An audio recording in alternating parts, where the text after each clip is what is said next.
General Keane describes being inside the Pentagon on September 11.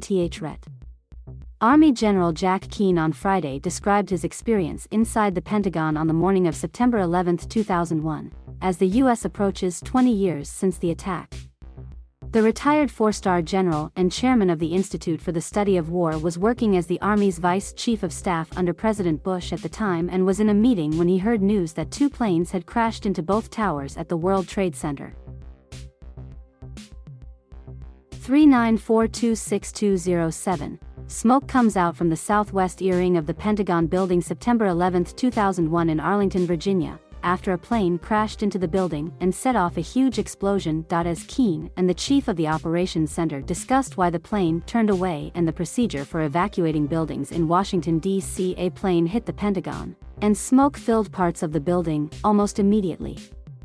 He then told the two-star general to get the word to the Army writ large that the Army Operations Center was operational despite the attack, and that we would maintain that command and control of the Army around the world here.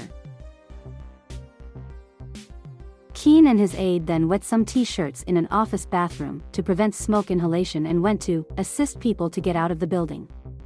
The former Army Chief of Staff said he lost 85 Army teammates that day.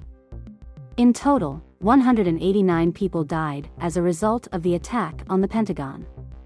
Nearly 2,800 others were killed in the initial attacks on the World Trade Center. "We knew we were at war," Keane said. "The first battle of that war took place in the Pentagon and the World Trade Center. I visited the hospital that night, 5 different hospitals. We had lots of wounded. Some of them stayed for weeks. I realized that there was a significant amount of heroism that had taken place from the patients in the hospital, as well as from my officers and CEOs and civilians who joined me in the Operations Center who had been assisting people outside." Red General Jack Keane, chairman of the board of the Institute for the Study of War, listens during a House Homeland Security and Foreign Affairs Committee hearing. He added that officials at the Pentagon knew everything had changed that day and that the United States was going to be at war with radical Islam. "We knew it had to be Osama bin Laden, and we took steps that night before we went home about 1 o'clock or 2 o'clock in the morning to our support to Central Command, which would be given the authority to conduct what we knew would be a war in Afghanistan against al-Qaeda." Keane commended the U.S. on keeping al-Qaeda from attacking on American soil again, boosting its defenses and ensuring that Afghanistan did not become a safe haven for terrorists for years.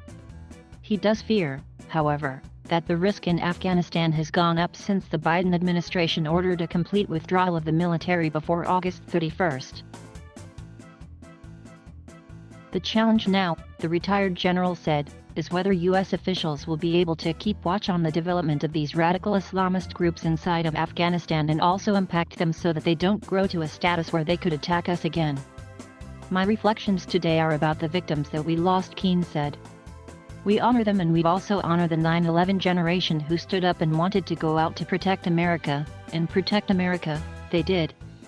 They joined the military, they joined the intelligence services, and we're indebted to them because we've never had another attack on foreign soil again, which was the mission."